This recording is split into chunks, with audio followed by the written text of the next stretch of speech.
Assalamualaikum warahmatullahi wabarakatuh. Pada kesempatan kali ini, saya akan melakukan praktik segitiga restitusi. Ini adalah tugas modul 1.4, yaitu tentang budaya positif. Sebelum kita masuk kepada praktek segitiga restitusi, kita akan membahas tentang 5 posisi kontrol. Yang pertama, sebagai penghukum.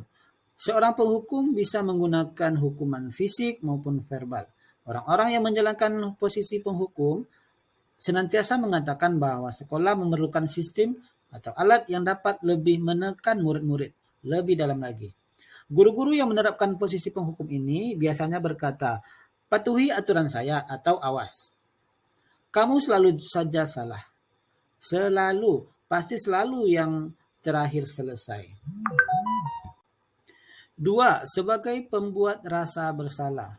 Pada posisi ini biasanya guru akan bersuara lebih lembut. Pembuat rasa bersalah akan menggunakan keheningan yang membuat orang lain merasa tidak nyaman, bersalah atau rendah diri. Kata-kata yang keluar dengan lembut akan seperti, "Ibu sangat kecewa sekali dengan kamu. Berapa kali Bapak harus memberitahu kamu ya? Gimana coba kalau orang tua kamu tahu kamu berbuat begini?" Di posisi ini, murid akan memiliki penilaian diri yang buruk tentang diri mereka. Murid merasa tidak berharga dan telah mengecewakan orang-orang yang disayanginya.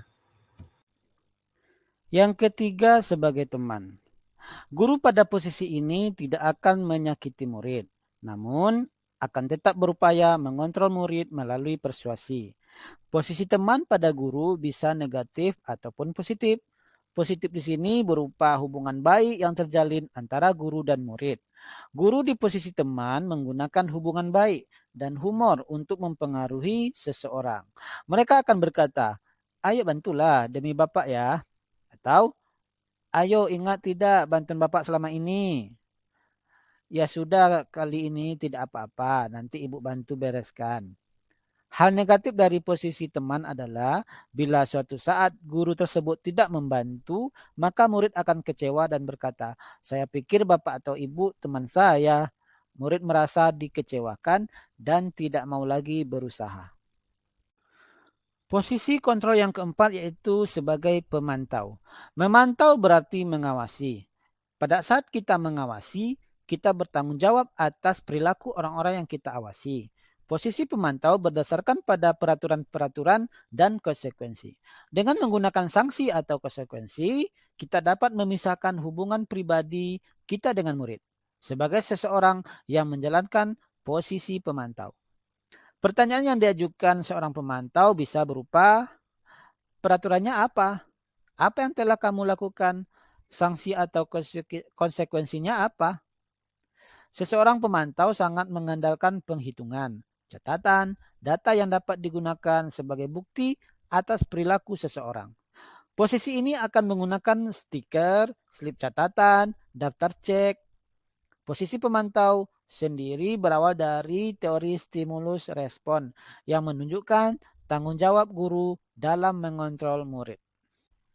Posisi kontrol yang terakhir yaitu sebagai manajer. Sebagai manajer adalah posisi di mana guru berbuat sesuatu bersama dengan murid, mempersilahkan murid mempertanggungjawabkan perilakunya, mendukung murid agar dapat menemukan solusi atas permasalahannya sendiri. Seseorang manajer telah memiliki keterampilan di posisi teman maupun pemantau. Dan dengan demikian, bisa jadi di waktu-waktu tertentu kembali kepada kedua posisi tersebut bila diperlukan. Namun bila kita menginginkan murid-murid kita menjadi manusia yang merdeka, mandiri dan bertanggung jawab, maka kita perlu mengacu kepada restitusi yang dapat menjadikan murid kita seorang manajer bagi dirinya sendiri. Sebagai manajer, seseorang akan berkata, apa yang kita yakini dalam artian kembali ke keyakinan kelas. Apakah kamu meyakininya? Jika kamu meyakininya, apakah kamu bersedia memperbaikinya? Jika kamu memperbaiki ini, hal ini menunjukkan apa tentang dirimu? Apa rencana kamu untuk memperbaiki hal ini? Nah, dan lain sebagainya. Tugas seorang manajer bukan untuk mengatur perilaku seseorang. Kita membimbing murid untuk dapat mengatur dirinya. Seorang manajer bukannya memisahkan murid dari kelompoknya, tapi mengembalikan murid tersebut ke kelompoknya dengan lebih baik dan kuat.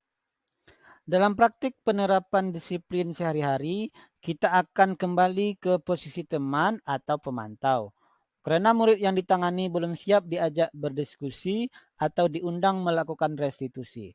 Namun perlu disadari, tujuan akhir dari 5 posisi kontrol seorang guru adalah pencapaian posisi manajer, di mana di posisi inilah murid dapat menjadi pribadi yang mandiri, merdeka, dan bertanggung jawab atas segala perilaku dan sikapnya, yang pada akhirnya dapat menciptakan lingkungan yang positif, nyaman, dan aman.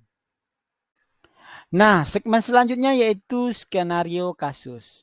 Kasus yang pertama, seorang siswa yang bernama Nanda, berdasarkan hasil laporan beberapa orang guru piket, sering terlambat datang ke sekolah.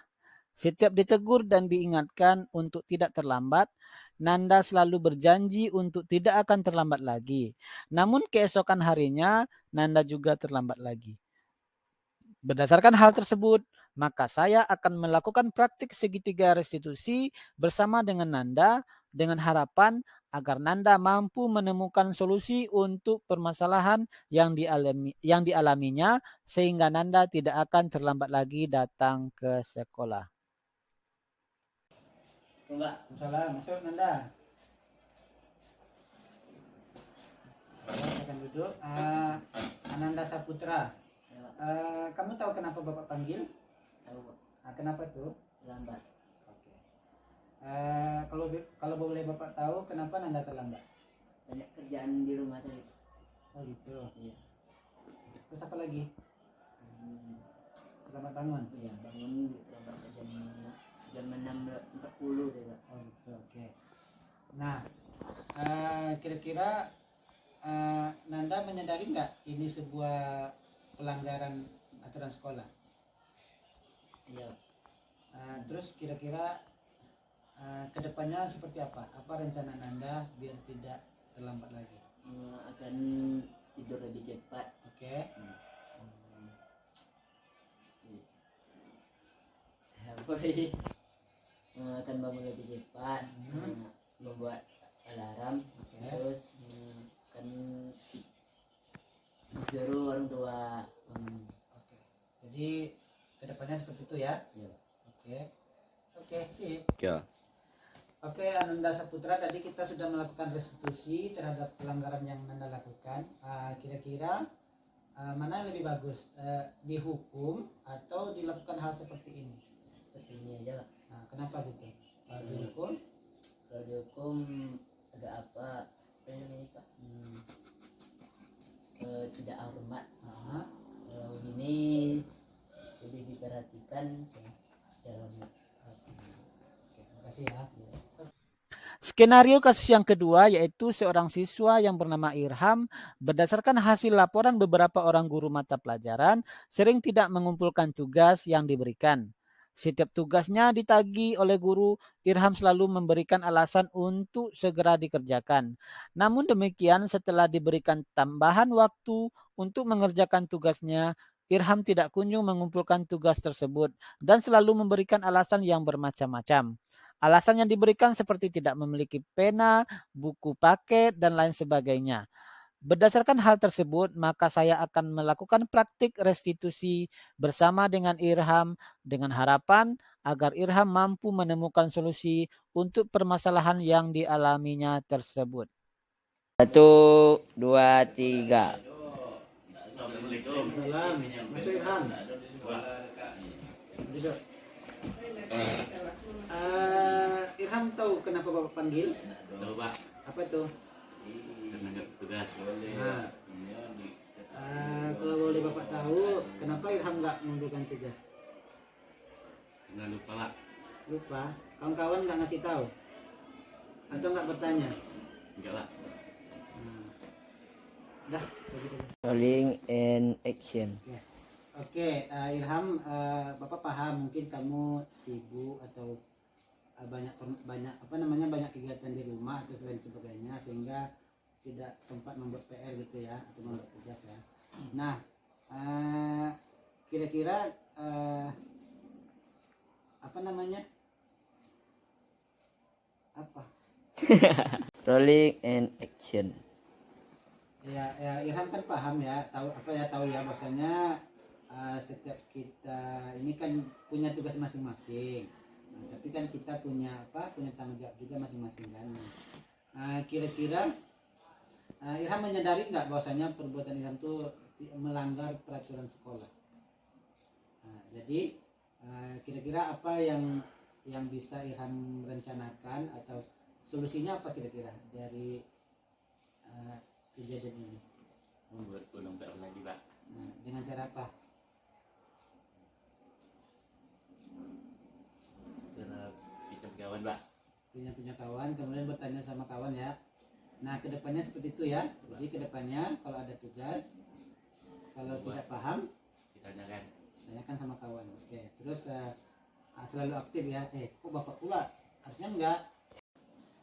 Oke Irham, kira-kira dari proses yang kita lakukan tadi itu namanya restitusi ya. Artinya kita itu mencari solusi dari siswa itu sendiri. Nah, kira-kira bagaimana pendapat Irham?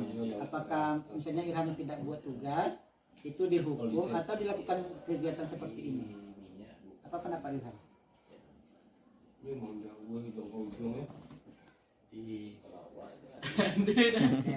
Kalau dihukum tidak menyenangkan Pak, tapi kalau seperti ini sungguh lebih baik Pak. Jadi lebih bersemangat ya. Ya, Pak. Oke. Demikian praktek segitiga restitusi yang saya buat. Semoga bisa memberikan manfaat bagi kita semua. Terima kasih sudah menonton video ini. Akhir kata, Assalamualaikum warahmatullahi wabarakatuh.